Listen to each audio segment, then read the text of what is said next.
Programme میں ایک بار پھر خوش آمدید ناظرین۔ احمد بلال محبوب صاحب کی گفتگو آپ نے سنی، وہی مخصوص نشستوں کے حوالے سے جس پر مختلف تنظیمیں بھی کام کر رہی ہیں، وہیں فافن بھی اس معاملے پر کام کر رہی ہے۔ ہم نے دیکھا ہے کہ وقتاً بوقتاً اس حوالے سے فافن کی رپورٹس بھی سامنے آتی ہیں۔ صلاح الدین صفدر صاحب ہمارے ساتھ موجود ہیں، ہم ان سے گفتگو کریں گے۔ صلاح الدین صاحب، اس وقت جو مخصوص نشستوں کے حوالے سے فیصلہ ہے، اس کے بعد تو بحث یہ چل رہی ہے کہ حکومت مزید مضبوط ہو گئی ہے، یہ 2/3 میجارٹی حکومت کو حاصل، اتحاد کو حاصل ہو گئی ہے۔ اوورآل فافن کی رپورٹ کیا ہے، آپ کس طرح دیکھ رہے ہیں صورتحال کو؟ یہ جو فیصلہ ہے یہ دو چیزوں کو بڑا واضح کھول کے بیان کرتا ہے۔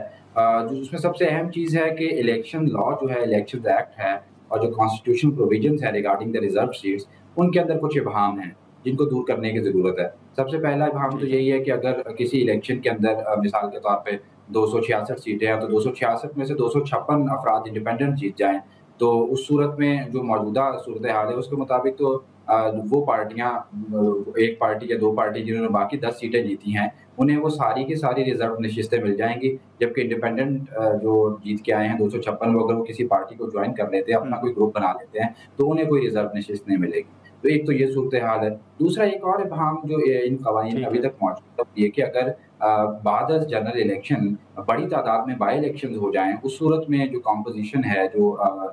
پارلیمنٹ کی یا اسمبلی کی وہ چینج ہو جائے، تو اس صورت میں کیا ہوگا؟ مثال کے طور پہ آج جو ہے وہ اگر 100 استعفے آ جائیں اور ان 100 استعفوں کے بعد آج جو پارٹیاں بیٹھی ان کے بجائے کوئی دوسری پارٹی جیت کے آ جائے، تو کیا وہ نشستیں جو ریزرو سیٹ جو پہلے کسی ایک پارٹی کا لاٹ ہیں وہ نہیں کا لاٹ رہیں گی؟ کیونکہ اب تو نیشنل اسمبلی کے اندر کمپوزیشن تو چینج ہو چکی ہوگی، اس کمپوزیشن کے مطابق ریزرو سیٹ ملنی چاہیے، تو کیا وہ دوسروں کو ملیں گے یا نہیں ملیں گی؟ یہ ابہام ابھی بھی موجود ہے۔ تو اس وقت جو ضرورت ہے وہ اس بات کی ہے کہ ساری پارٹیاں اکٹھے ہو کے، جو پولیٹیکل ایکسپیرینس ہی ہے، جو سیاسی معاملات ہیں وہ تو چلیں گے، سیاسی جماعتیں اپنا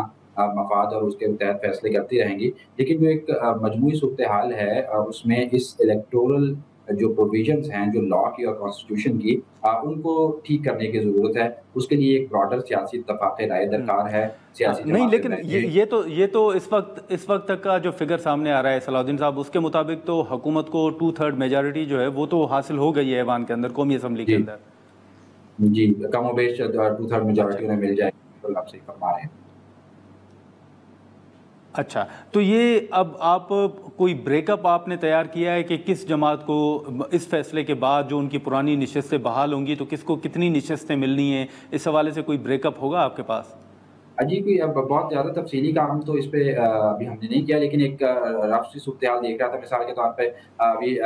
مسلم لیگ نواز کے پاس جو ہے وہ پنجاب سے اس وقت جو ہے وہ 17 نشستیں ہیں قومی اسمبلی میں۔ تو اب اس فیصلے کو اگر جو چونکہ ریورس کر دیا انہوں نے، پشاور ہائی کورٹ کا فیصلہ برقرار رکھا ہے، سپریم کورٹ نے اس کو ریسٹور کر دیا ہے، تو اب میرا خیال ہے کہ لوگوں وقت جو ہے وہ 26 کے قریب نشستیں جو ہے وہ پنجاب کی جو 32 نشستیں ہیں اس میں سے 26 کے قریب جو ہے وہ قومی اسمبلی میں نشستیں نون لیگ کے پاس چلی جائیں گی۔ اسی طریقے سے جو ہے وہ جمعیت علماء اسلام اور پیپلز پارٹی کی جو ریپرزنٹیشن ہے اس میں بھی اضافہ ہوگا، کیونکہ بنیادی طور پہ یہ مسئلہ تو دو صوبوں کی ریزرو سیٹس ہے نا، خیبر پختونخوا اور پنجاب۔ باقی جو بلوچستان اور سندھ ہیں ان کی نشستوں پہ تو کوئی فرق نہیں پڑے گا، تو ایسی پارٹیاں جنہوں نے ان دو صوبوں سے جنرل سیٹس لی ہیں ان کی سیٹس کی تعداد میں اضافہ ہوگا۔ پنجاب میں ان صوبوں سے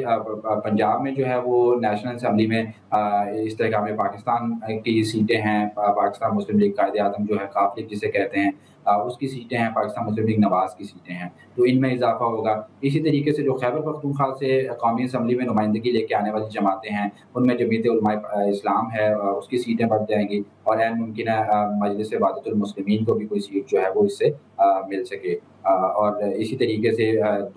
کچھ نشستیں جو ہیں وہ خیبر پختونخوا سے مسلم لیگ نواز کو بھی ملی ہیں، تو وہاں سے بھی جو خیبر پختونخوا کے حصے کی سیٹیں ہیں خواتین کی قومی اسمبلی میں، اس سے بھی کچھ سیٹیں جو ہیں وہ بڑھیں گی مسلم لیگ نواز کی۔ تو اس طریقے سے ان دو صوبوں سے آنے والی جماعتوں کی اضافہ ہوگا۔ پھر پلس خیبر پختونخوا اسمبلی کے اندر جو کیونکہ وہاں کی جو پروونشل اسمبلی کی سیٹس ہیں وہ بھی ری ایلوکیٹ ہونی ہیں، تو وہاں پہ جن پارٹیوں کو نمائندگی حاصل ہے ان کی نشستوں میں بھی اضافہ ہوگا۔ عوامی نیشنل پارٹی کی اگر خیبر پختونخوا اسمبلی بالکل، یہ صلاح الدین صاحب، میں خیبر پختونخوا کی صوبائی اسمبلی کے حوالے سے ہی آپ سے پوچھنے والا تھا کہ ایک تاثر اس فیصلے کے بعد تو بار بار یہ بھی تاثر دیا جا رہا ہے کہ شاید پاکستان تحریک انصاف کی جو صوبائی حکومت ہے وہ بھی خطرے میں پڑ گئی ہے۔ آپ یہ مخصوص نشستیں اپوزیشن کو ملنے کے بعد آپ دیکھ رہے ہیں کہ واقعی کوئی تحریک عدم اعتماد جیسا ماحول پیدا ہو سکتا ہے یا پی ٹی آئی کے لیے کوئی خطرہ ہے صوبے کے اندر؟